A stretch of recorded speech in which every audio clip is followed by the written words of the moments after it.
Aujourd'hui, nous allons parler du gypse. Le gypse est un sulfate de calcium hydraté. Il se trouve dans les roches sédimentaires. Il appartient à une famille dont le nom est évocateur, les minéraux évaporitiques.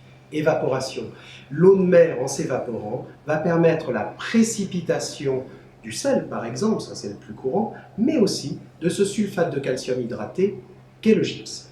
Alors, regardez ces magnifiques échantillons que nous avons ici dans le musée de minéralogie, avec des formes absolument incroyables. Alors là, c'est une formation tout à fait particulière, puisque ces minéraux se sont formés par infiltration d'eau chargée en sulfate dans une fissure et croissance de ce gypse et de ce minéral. Et là, ils vont pousser, pas du tout comme les stalactites ou les stalagmites, mais plutôt comme un cheveu, par la base, en croissant de cette façon-là et en se déformant sur eux-mêmes. Et ça donne ces formes tout à fait étonnantes.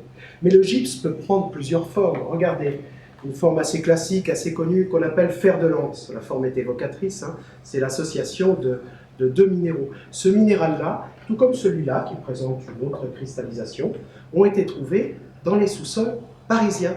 Parce que sous Montmartre, par exemple, on a beaucoup de gypse présents.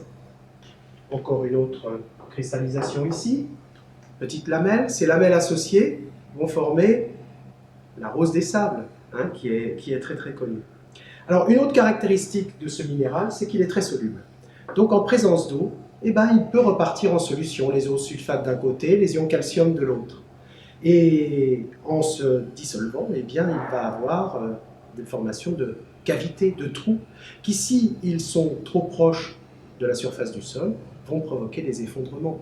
L'histoire de Paris est ponctuée par ces événements catastrophiques d'effondrement d'immeubles par le fait d'une présence de cavités de gypse sous-jacentes.